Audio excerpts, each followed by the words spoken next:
로마서 14장, 15장은 교회 안에서 믿음이 강한 자와 약한 자와의 갈등의 문제를 다루고 있습니다. 근데 이것은 어폐가 있는 것은 하나님의 교회란 어떤 곳입니까? 하나님이 자기 핏값으로 사신 사람들의 모임입니다. 다시 말하면 값없이 은혜로 구원받아서 하나님의 자녀 삼으시고 그런 하나님의 똑같은 자녀들이 모인 집입니다.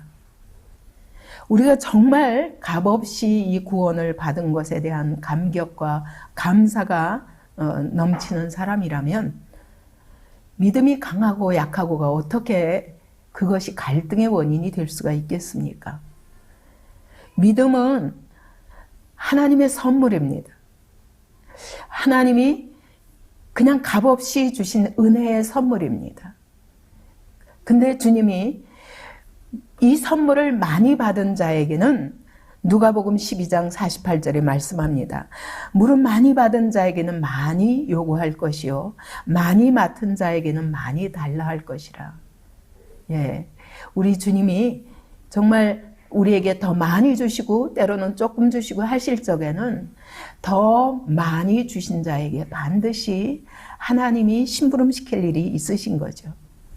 그래서 오늘 1절에 보면 마땅히라고 말합니다. 믿음이 강한 우리는 마땅히 뭘 해야 된다라고 말씀하시는데 이 마땅히는 오페일로라고 그래서 빚이 있다라는 뜻이에요. 믿음이 강한 자에게 빚이 있다는 거죠. 무슨 빚이냐면 하나님께 선물을 더 많이 받았으니 그 많이 받은 것으로 하나님이 시키신 일을 해야 되는 거예요. 근데 이 오펠로가 오펠로스라는 데서 나온 말인데 이것이 이자를 뜻합니다.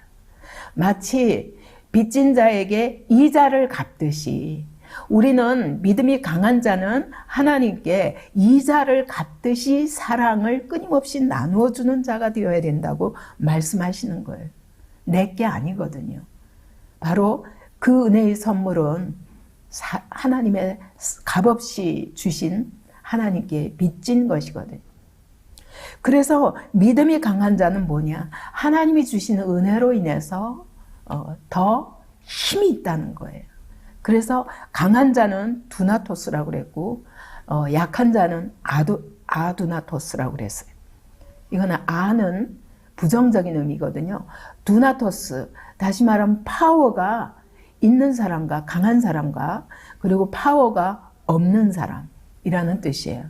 그러니까 믿음이 강하다는 것은 여러분 내게 있는 것이 아니라 하나님이 파워를 주셨는데 그것을 좀 더 많이 받았어요.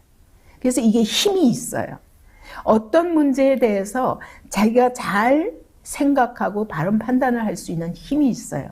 근데 믿음이 약한 자는 아직 어려서 그래서 아직 그것을 분별할 힘이 없는 것입니다.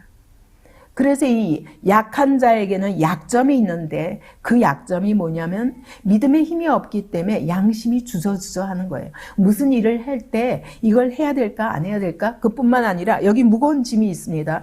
이 짐을 날라야 되는데 날릴 수가 없어서 주저주저 하고 있는 거예요. 그걸 보면 옆에서 믿음이 강한 자가 힘이 있는 자가 이걸 들어줘야 되지 않겠느냐.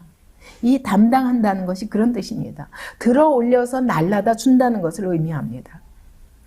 그래서 믿음의 힘이 약한 자의 그 짐을 들어 올리지 못하는 것을 도와주라 그 얘기죠. 그러면서 에베소서 2장 8절 9절에 그렇게 말씀하시죠. 이 믿음은 너에게서 난 것이 아니요 하나님이 은혜로 주신 것은 너희 행위에서 난 것이 아니고 하나님이 은혜로 그냥 주셨어요. 그것은 누구든지 자랑하지 못하게 하려 함이라 그러셨어요. 그러니까 믿음이 강하다는 것은 자랑할 거리가 아니라는 거예요. 믿음이 강하면 믿음이 약한 자를 도와줘야 할 빚을 진 것이지 하나님이 섬기라고 더 주신 것이지 나의 것으로 자랑하라고 주신 것이 아니라는 거예요. 왜 이런 일이 생기냐 하면 여러분 우리의 오늘 살아가고 있는 세상의 구조가 그렇습니다. 경쟁 구조입니다. 그래서 약육강식의 사회예요. 늘 강한 자가 이기고 다스리고 지배하던 그런 습관 때문에 하나님의 교회에 와서도 세상의 가치관을 따라 이런 생각들을 하게 되는데, 말씀하시는 거예요. 하나님의 교회란 어떤 곳이냐? 하나님의 교회란 강한 자가 약한 자의 짐을 지는 곳이다 라고 말씀하시는 거예요. 왜 그러냐? 그리스도께서도 우리의 짐을 져주셨고 우리의 허물을 대신 져주셨기 때문에 오늘 우리가 우리 힘으로 이길 수 없는 죄를 이기게 하셨고 사단의 세력을 이기게 하셨고, 그래서 하나님과 거리가 멀었던 원수 같은 자리에서 하나님의 은혜로 말미암아 그분이 짐을 지어주시고 십자가에서 짐을 대신 져서 죽기까지 사랑하신 그 사랑을 맛본 자들이기 때문에 비로소 하나님의 사랑을 알게 되고 하나님과 화목한 관계를 이루게 되었습니다. 이것을 알면 일평생 이 구원의 감격에 붙잡혀 살아야 됩니다. 이 빚은 일평생 갚아도 다 갚지 못할 사랑의 빚이라고 말씀하시는 거예요. 그러므로 교회 안에서 끊임없이 강한 자는, 믿음이 강한 자는 약한 자의 짐을 지어라. 그리고 서로 짐을 져라. 그래서 나 혼자 행복한 것이 아니라, 각각 자기를 자랑하는 것이 아니라 다 함께 그리스도 때문에 행복해하는 것이 바로 하나님의 교회라는 것입니다. 그래서 이 약한 자의 약점을 담당할 때 우리는 경험하게 됩니다. 아, 그리스도께서 내 안에 계시구나. 그리고 그분이 내 안에서 기뻐하시는 것을 경험하게 됩니다. 그때 우리도 기쁩니다. 그래서 하나님의 교회는, 믿음이 강한 자들은 다른 사람을 섬김으로 주님의 기쁨이 나의 기쁨이 되고, 그로 인하여 더 내가 행복해지는, 내가 더 많이 가져서 행복한 것이 아니라 내게 하나님이 은혜를 주셔서 다른 사람을 도울 수 있고 다른 사람을 행복하게 할 수 있는 자리에 하나님이 나를 두셨다는 것이 정말 행복하고 기쁜 것입니다. 주님이 마태복음 25장 40절에서도 말씀하셨죠. 내 형제 중에 지극히 작은 자 하나에게 한 것이 곧 내게 한 것이니라. 여러분, 예수님이 보시기에 가장 약한 자가 예수님의 관심거리라는 거예요. 우리 집에서도 그렇지 않습니까? 부모가 여러 형제가 있지만 어떤 형제에게 더 관심이 갑니까? 가장 약하고 너무너무 유약해서 다치기 쉬운 그런 자녀일수록 더 마음이 갑니다. 그래서 어떻게 하면은 조금 더 성숙하고 조금 더 힘이 있고 조금 더 지혜가 있고 그러면 연약한 동생을 도와주기를 기대하게 됩니다. 우리 주님이 그러시다는 거예요. 바로 내 형제 중에, 주님이 자녀로 부르신 자 중에 정말 가장 약한 자, 그에게 한 것이 곧 내게 한 것이니라 라고 말씀하십니다. 지극히 작은 자 하나가 줄일 때 먹을 것을 주는 것이 내게 하는 것이라. 지극히 작은 자 하나가 목마를 때 마시게 하는 것이 곧 내게 한 것이라. 지극히 작은 자 하나가 옥에 갇히고 헐벗었을 때 그때 그를 도와주는 것이 곧 내게 한 것이라. 지극히 작은 자 하나가 나그네 되어서 갈 곳이 없을 때 영접해 주는 것이 곧 내게 한 것이라 라고 말씀하십니다. 바로 이런 자들이 하나님의 나라를, 예비된 나라를 상속받을 자들이라고 주님이 말씀하십니다. 아브라함도 그랬죠. 어느 날 새 나그네가 지나갈 때 그는 굳이 그를 붙들어서 음식을 대접하고 쉬게 합니다. 그때 그분들이 바로 하나님이 보내신 천사들이었습니다. 그래서 그들의 입술로 말합니다. 내년 이맘때 네 아내에게 아들이 있으리라. 여러분, 지나가는 손님을 대접하다가 하나님을 대접하게 되었고 하나님의 약속을 받게 되었습니다. 이게 하나님의 교회 안에서 일어나는 하나님의 역사입니다. 하나님의 교회는 이런 모습이어야 된다고 말씀하시는 거죠. 그래서 연약한 자들의 그런 약점을 담당할 뿐만 아니라 두 번째 말합니다. 자기를 기쁘게 하지 아니할 것이라. 그리고 그럼 어떡하냐? 2절에 보니까 각 사람이 이웃을 기쁘게 하라고 말씀하십니다. 자기를 기쁘게 한다는 게 무슨 말인가? 여기 기쁘게 한다는 말이 영어로 말하면 to be agreeable이에요. 내가 원하는 것에 동의하도록, 내가 이게 합당하다고 생각하는 것, 나와 다른 사람이 일치되기를 바라는 겁니다. 여러분, 우리가 그리스도께서 나를 대신해서 죽으셨기 때문에 우리는 예수를 믿은 이후 나는 죽었다고 고백하는 자들입니다. 이제는 내 안에 사는 것이 그리스도라고 고백하는 자들입니다. 그렇다면 이제는 모든 사람이 나에게 맞춰주기를 원하는 자가 아니라 어떻게 하면 주님을 기쁘시게 할까? 어떻게 하면 주님이 원하시는 것에 나의 삶에 초점을 맞추고 살까?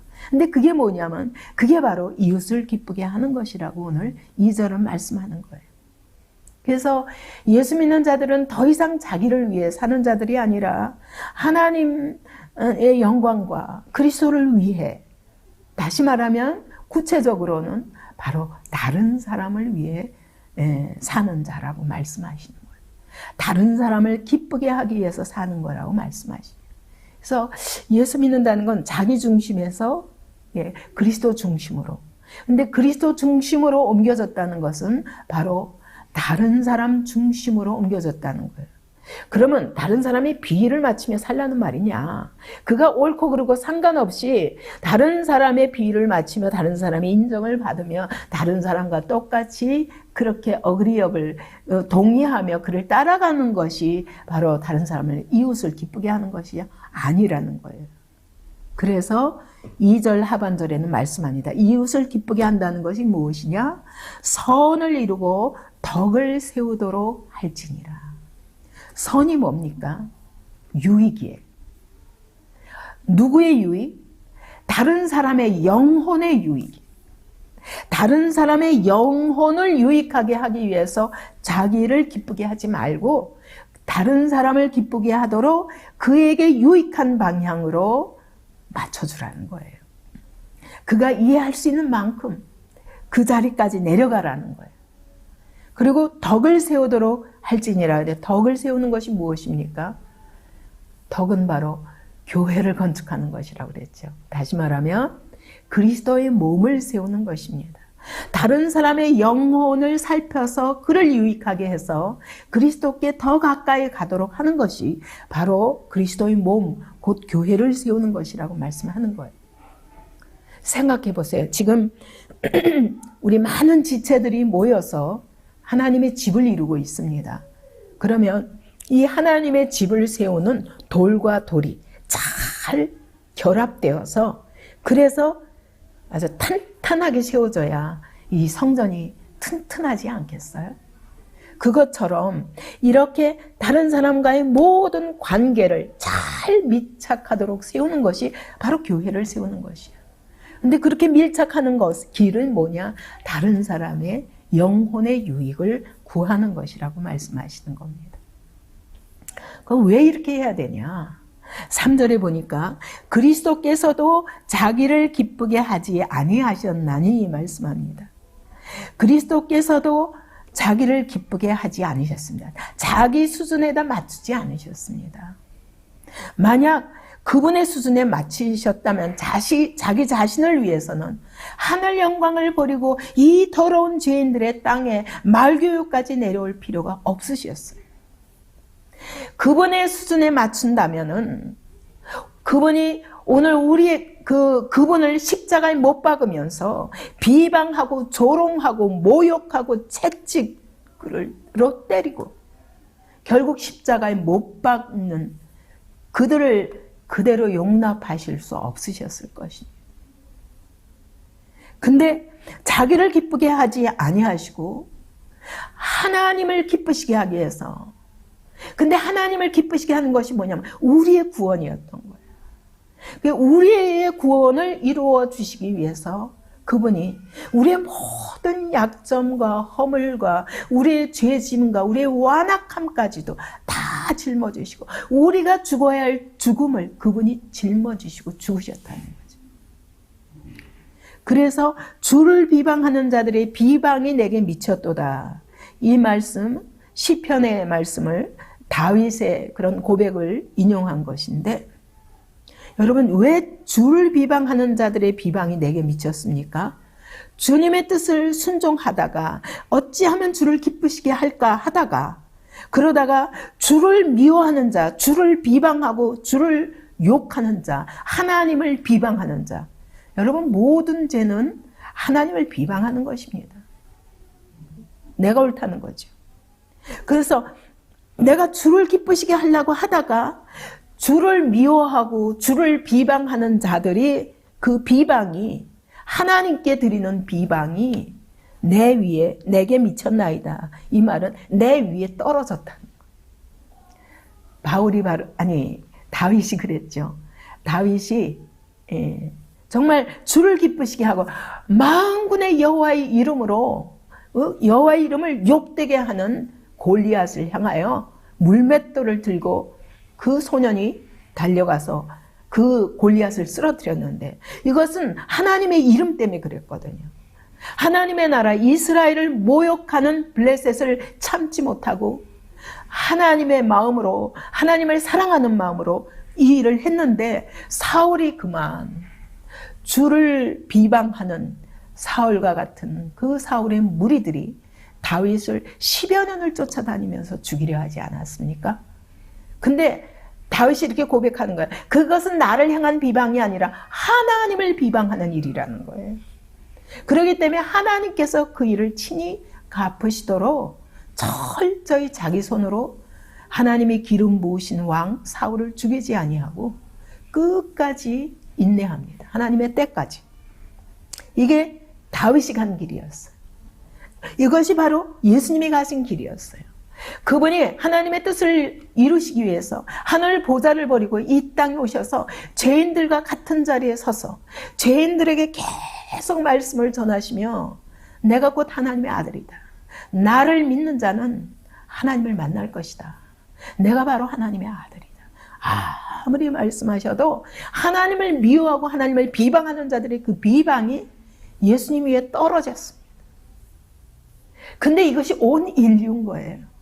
온 인류의 비방이 그 위에 떨어져서 가장 비참한 죽음, 십자가에 못 박히시면서 죽으셔야 했다는 거예요. 이게 믿음의 길입니다. 이것이 진짜 믿음이 강한 자의 길이라고 말씀하시는 거예요. 4절에 보니 무엇이든지 전에 기록된 바는 우리의 교훈을 위하여 기록된 것이니 라고 말씀합니다. 다시 말하면 성경에 이 바로 다윗이 고백했던 이 시편도 왜 우리에게 뭘 위해서 주셨냐면 우리의 교훈을 위해서 주셨다. 다시 말하면 우리를 가르치기 위해서 주셨다. 뭘 가르치려고요? 바로 인내로, 우리로 하여금 인내로, 또는 성경의 위로로. 인내한다는 것은 어려움이 있기 때문에 인내가 필요한 거 아니에요. 너희가 어려울 때 이 말씀을 붙잡고, 그리고 하나님의 위로를 받으면서, 어떻게 위로를 받습니까? 다윗이 승리했거든요. 이런 가운데 있었지만 인내하면서 그가 어떻게 승리했는가를 성경은 이야기합니다. 그것이 우리에게 위로예요. 그래서 우리는 소망을 가질 수 있는 거예요.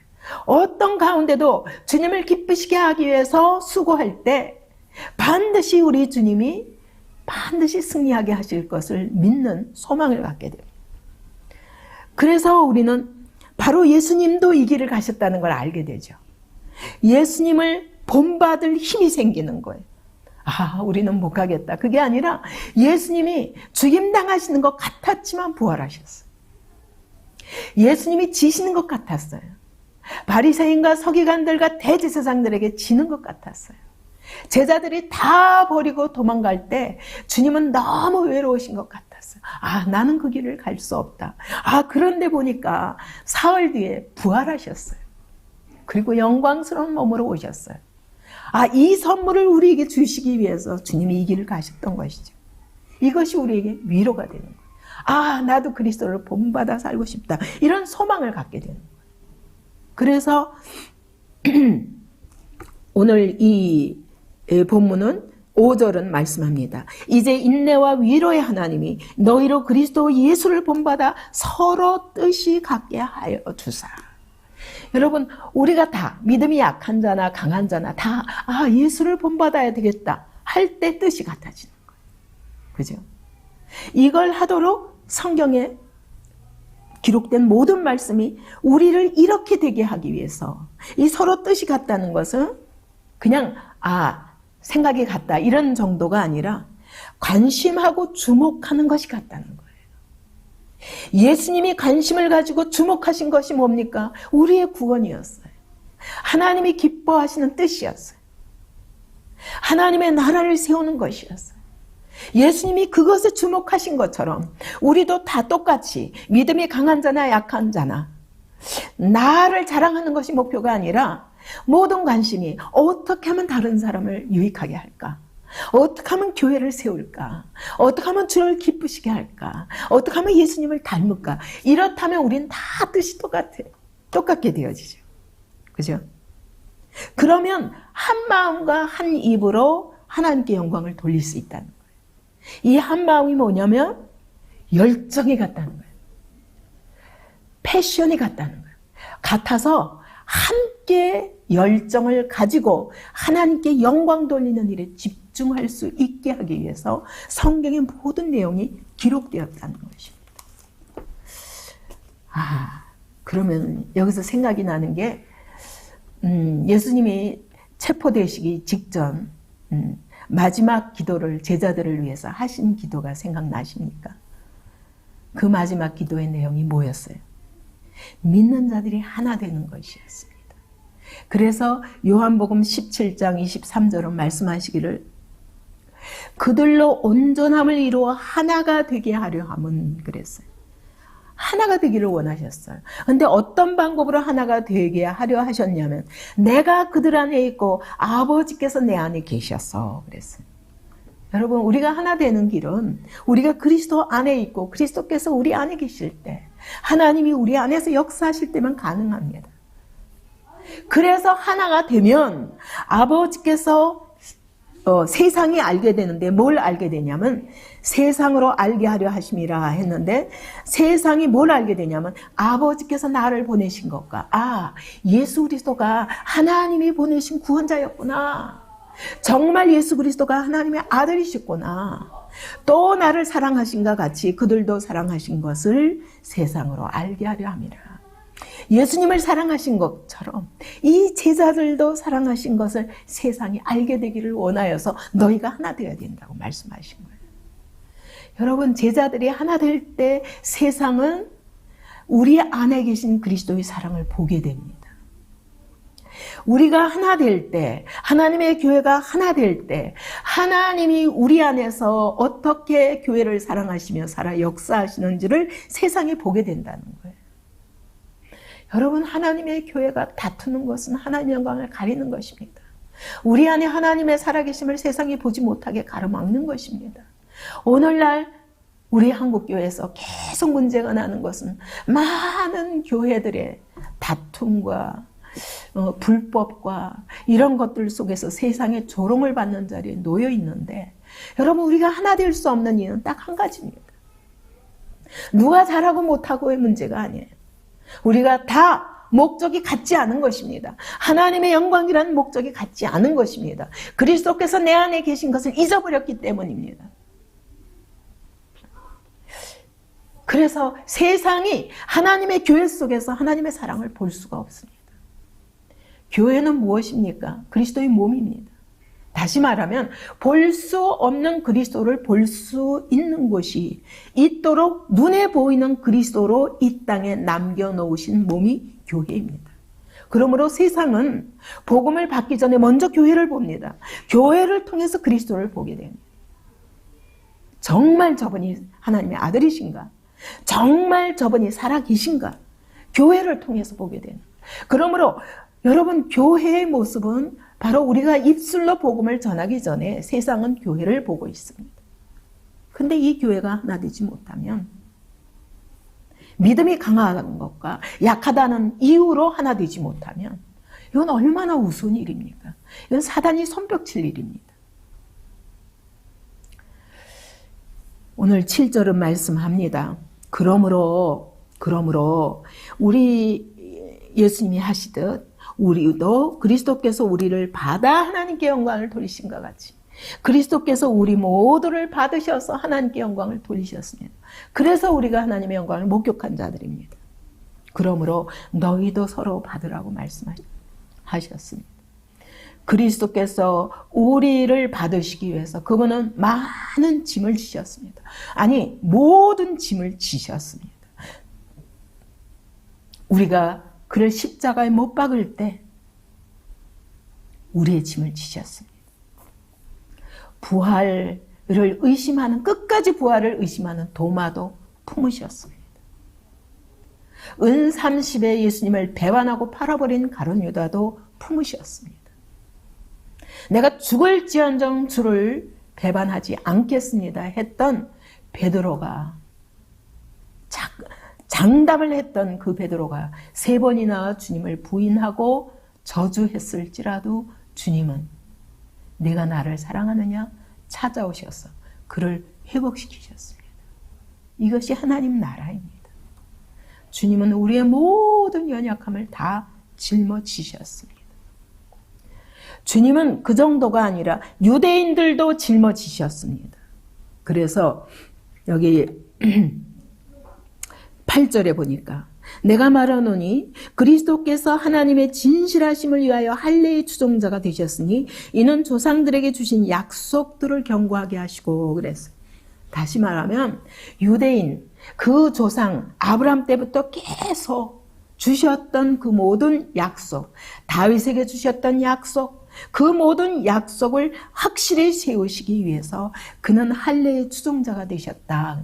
이 추종자가 뭐냐면 시중 드는 자예요. 디아코노스. 오늘 교회 안에서 우리가 집사라고 그러죠. 하나님의 심부름을 하기 위해서 하나님의 교회에서 하나님의 집에서 섬기는 종이라는 뜻이죠. 그죠? 우리 예수님도 할례의 추종자가 되셨다. 종이 되셨다. 할례의 종이 되셨다. 여러분, 할례를 세운 분이 누구예요? 하나님이잖아요. 입법자도 하나님이고 그렇기 때문에 재판하실 분도 하나님이십니다. 근데 입법자와 재판자가 되신 우리 하나님이 범법자를 위해서 범법자 대신 형벌을 받으셨다는 거예요. 이게 말이 됩니까? 이렇게 철저하게 수종자, 종, 시중 드는 자가 되신 겁니다. 율법을 만드신 분이 자신이 만드신 율법으로 자기 자신을 이 모든 형벌을 뒤집어 씌우시고 그리고 우리를 섬겨주셨기 때문에 우리가 율법을 지켜서 구원받은 것이 아니라 거저 구원받은 거예요. 은혜로 구원받아요. 왜?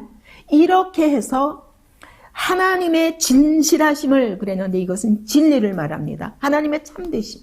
하나님은 정말 참되신 분이에요. 그분이 말씀하신 거 하나도 땅에 떨어뜨리지 않으시고 다 이루셨어요. 이 유대인들에게 그 약속을 내 믿음으로 말미암아 의롭다함을 받았다. 그거를 이루기 위해서 다윗에게 약속하신 대로 내 위가 영원하리라. 그것을 이루시기 위해서 친히 하늘 보좌를 버리고 이 땅에 내려오셔서 근데 율법을 우리가 지킬 수 없기 때문에 그분이 십자가에 못 박혀 죽기까지 율법을 친히 완성하셨다는 거죠. 이게 바로 할례의 추종자라는 뜻입니다. 그렇게 해서 하나님의 참되심, 진실하심, 그분의 약속을 반드시 이루신 하나님, 그 하나님께 유대인들이 영광을 돌리게 하셨다는 거예요. 지금도 유대인들은 그 사실을 안 믿고 있지만 우리 주님은 일방적으로 이렇게 하나님께 영광 돌리기 위해서 유대인들도 다 받으셨다는 거예요. 그러니까 로마서 9장에서 11장까지 뭐라고 말씀하십니까? 유대인들도 반드시 하나님의 약속을 이루시기 위해서 그들도 끝내는 돌아온다. 그래서 온 이스라엘이 구원받게 하겠다라고 약속하시죠. 저들이 아무리 지금 배반하고 계속 대적하고 있을지라도 우리 주님은 받으셨어요. 받고 기다리고 계신 것입니다. 그들의 모든 허물을 지고 계신 것입니다. 그럼 유대인들만 받으셨는가? 9절에 보니까 이방인들도 그 긍휼하심으로 말미암아 하나님께 영광을 돌리게 하려 하심이라. 우리 하나님의 마음이 얼마나 넓은지 유대인들만 받으신 게 아니라 이방인들은 하나님을 알지도 못하고 지멋대로 살고 허랑방탕하게 살던 저 같은 자, 우리 같은 자들을 그 긍휼하심을 나타내셔서 하나님의 진실하심만 나타내신 것이 아니라 하나님의 긍휼하심, 그 진리이신 하나님, 공의의 하나님이실 뿐만 아니라 우리 이 죄인들을 불쌍히 여기셔서 우리를 값없이 사랑하셔서 이방인들까지 받으셨어요. 왜? 그렇게 해서 하나님께 영광을 돌리게 하기 위해서. 이것이 주님이 우리의 약점을 담당하신 내용이라. 주님이 우리의 약점을 이렇게 담당하셨는데 내가 강한 자라면 당연히 약한 자의 약점을 담당하는 게 옳지 않느냐라고 말씀하시는 거죠. 그러면 그렇게 해서 하나님께 영광을 돌리되 어떻게 영광을 돌리셨냐? 10절부터 12절 보니까 내가 열방 중에서 주께 감사하고 주의 이름을 찬송하리로다. 그래서 유대인이나 이방인이나 열방들이 주께 감사하게 한다는 거예요. 이 감사는 뭡니까? 이 감사는 헬라어로 보면 그냥 감사가 아니에요. 주님을 인정하고 전적으로 주님이 주인이라고 인정하고 고백하는 걸 말합니다. 다시 말하면 유대인이나 이방인들이나 다 같이 주님이 우리 예수 그리스도가 하나님의 아들 주님이신 것을, 하나님이신 것을 다 인정하고 고백하도록 하는 것입니다. 그래서 주의 이름을 찬송하리로다. 주의 이름은 명예를 말합니다. 권위를 말합니다.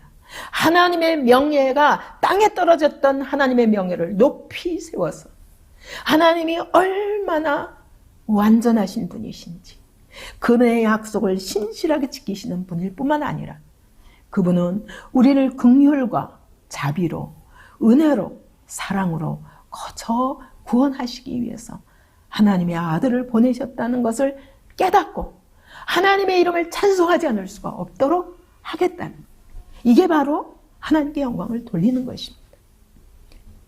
그래서 열방들아 주의 백성과 함께 즐거워하라. 온 열방들은 이방인을 말하죠. 그런데 주의 백성과 함께, 유대인과 함께, 이방인이나 유대인이나 다 함께, 하나님을 이제까지 알던 자나 모르던 자나 다 함께 즐거워하라. 이 즐거워하라가 영어로 보면 be happy, 행복해지도록. 이 수동태예요. 행복하라가 아니라 함께 행복해지게 하기 위해서 우리 주님이 이 허물을, 우리의 약점을 담당하신 거예요. 왜 이렇게 행복해집니까? 주님 때문에. 하나님의 거저 값없이 베푸신 사랑 때문에. 우리 하나님의 진실하심 때문에. 우리 하나님의 긍휼하심 때문에. 진실하심에도 불구하고 공의의 하나님이 우리 같은 죄인들을 사랑하신 것 때문에 기뻐하고 즐거워하면서 나의 의로움 때문이 아니라 거저 받은 사랑 때문에 기뻐해지도록. 그래서 12절 말씀처럼 이사야 선지자에 있는 말씀을 인용합니다. 이새의 뿌리에서 열방을 다스리게 하기 위해서 보내신 분이 바로 그리스도라는 것을 인정하고, 그리고 바로 그 열방이 그에게 소망을 두리라. 열방이 다 그리스도께 소망을 두도록. 어떤 분으로 소망을 두느냐? 이분이 바로 열방을 다스리기 위해서 오신 왕이시구나. 이분이 바로 하나님의 나라를 이 땅에 세우실 그분이시구나. 이걸 알고 다 같이 그리스도께 소망을 두도록. 그래서 그분의 통치 아래 다 엎드리도록. 이걸 하기 위해서 그분은 십자가를 지시고 친히 우리의 모든 연약을 담당하셨다고 말씀하시는 거예요. 여러분, 구원의 목적이 무엇입니까? 우리 주님이 우리를 구원하신 목적이 무엇입니까? 나 혼자 행복하라고? 아닙니다. 우리 주님은 유대인이나 이방인이나 하나님을 알던 자나 모르던 자나 긍휼로 말미암아 안다고 하면서도 하나님의 말씀을 깨닫지 못하고 알아듣지 못해서 전혀 그리스도를 끝까지 거절하는 그들이라 할지라도 하나님은 그냥 그분이 친히 모든 법을 친히 그분이 섬기면서 우리들을 구원하셨어요. 왜? 열방이 그리스도 앞에 엎드리고 바로 이분이 하나님의 아들이심을 믿고 함께 하나님의 영광을 돌리며 하나님을 찬송하도록 그의 이름을 그의 명예를 높이도록 하기 위해서 하셨다는 거예요. 그러므로 말합니다. 그러므로 7절 하반절에 이렇게 그리스도께서 우리를 받아서 아버지께 영광을 돌리신 것과 같이 너희도 서로 받으라. 서로 짐을 지라. 서로 받으려면 짐을 져야 돼요. 왜요? 믿음이 강한 자도 있고 약한 자도 있으면 강한 자가 약한 것을 담당하면서 서로 짐을 져줘야 됩니다. 이게 바로 하나님의 소망이라는 거예요. 그래서 13절에 말씀합니다. 소망의 하나님이 그리스도께 모든 사람들이 소망을 두도록 거기에다 소망을 두신 하나님. 그래서 그리스도께서 온 세상을 그리스도 안에서 통일하게 해서 그리스도가 다스리는 나라, 하나님의 나라를 세울 때까지 이게 바로 하나님의 소망이라.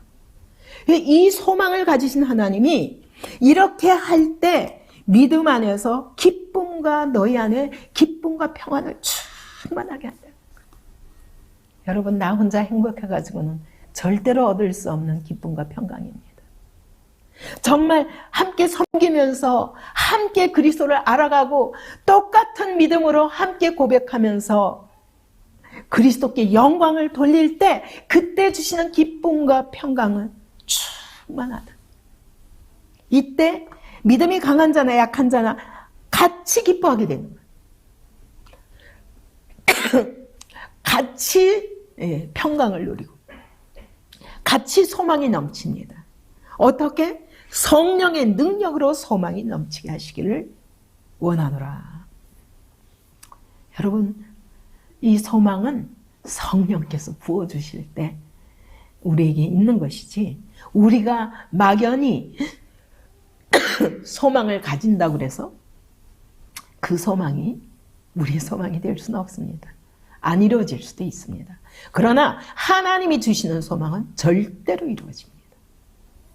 성령의 능력 안에서 이 진짜 하나님의 소망이 내 안에 넘치는 거예요. 우리 안에 넘치는 거예요. 이러면은 여러분 약한 자나 강한 자나 다 함께 같이 든든한 교회를 세우게 됩니다. 하나가 되어서. 그러면 세상이 그러한 교회를 통해서 하나님의 사랑을 보게 됩니다.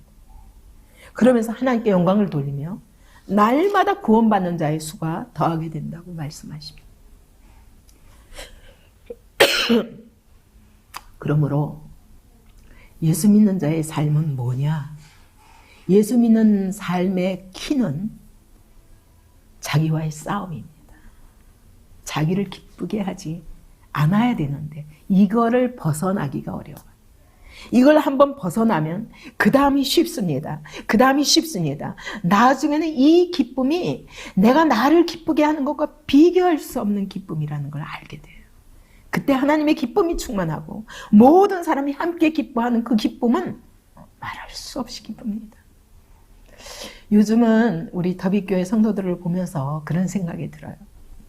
이전에는 나는 기쁜데 기뻐할 수 없는 사람들 때문에 마음이 답답했다면 요즘은 함께 기뻐하는 기쁨이 너무 큰 것 같아서 너무 감사해요.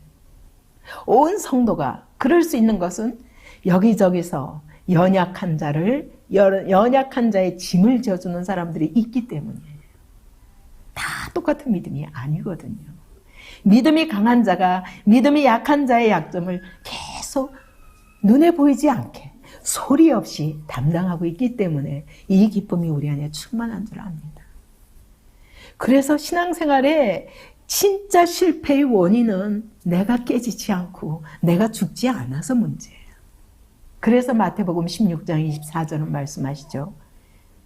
예수께서 제자들에게 이르시되 누구든지 나를 따라오려거든 자기를 부인하고 자기 십자가를 지고 나를 따를 것이니라 말씀하십니다. 신앙생활의 시작은 자기 부인입니다. 그리고 자기 부인이 조금 더 지나가면 다른 사람의 십자가를 지는 데까지 가게 됩니다. 그것이 바로 주님을 따라가는 길이라고 말씀하시는 겁니다.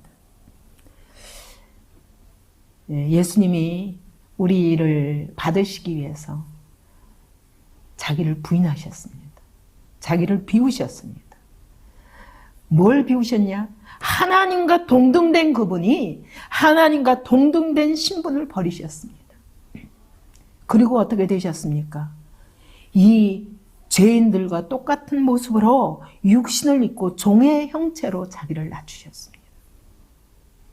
그렇게 하고 어떻게 하셨습니까? 우리를 위해서 죽기까지 순종하셨습니다. 헌신하신 거예요. 희생하신 것입니다. 자기를 희생하셨습니다. 이게 바로 그리스도인의 신앙생활입니다.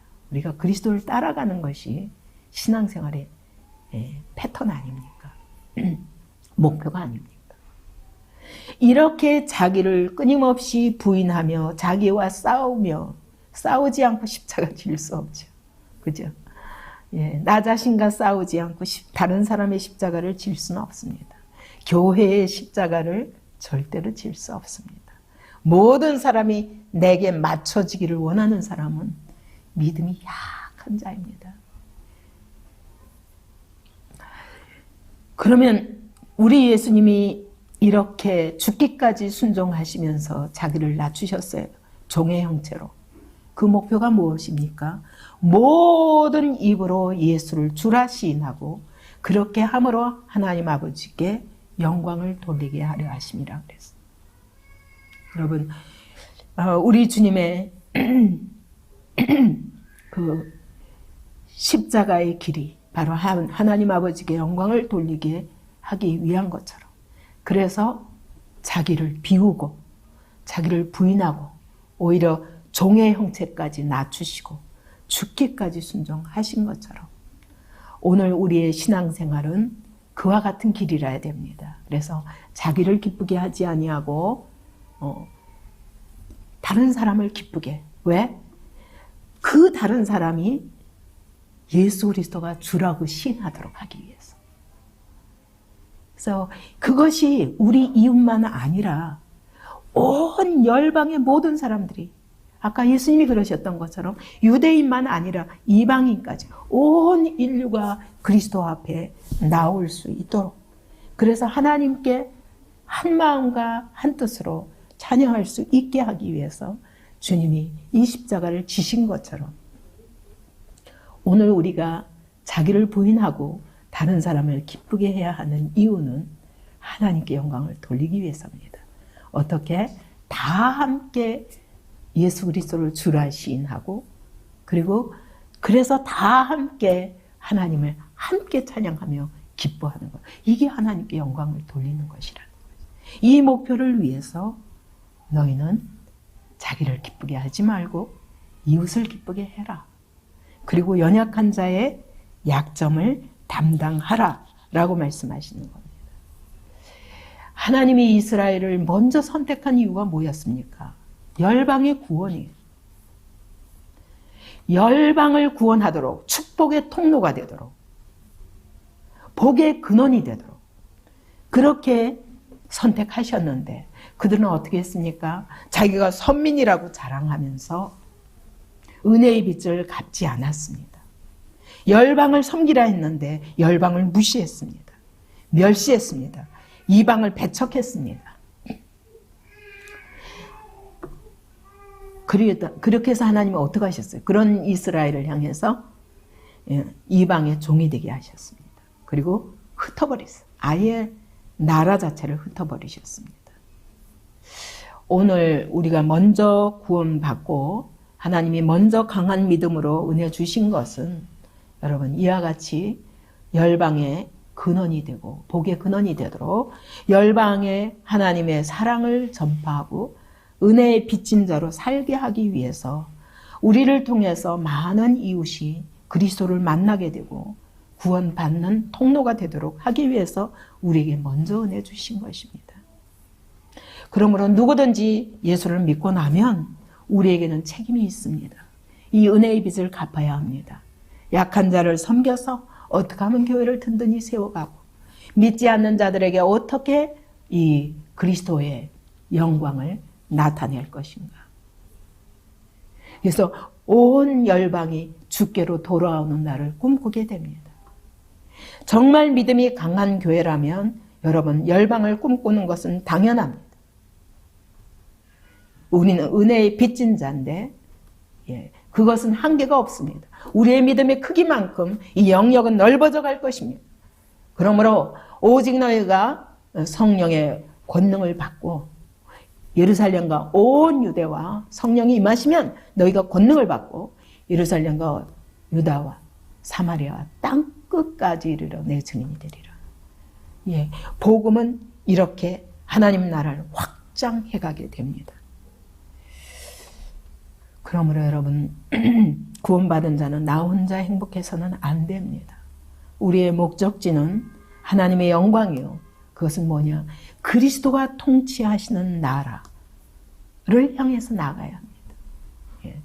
나에게 다른 사람을 맞추는 게 아니라 나를 깨뜨리고 이웃을 섬기고 그러면서 교회를 섬기고 그래서 이 교회를 통해서 열방을 향해서 나아가는 것이 그리스도의 왕국이요. 하나님 나라의 확장입니다.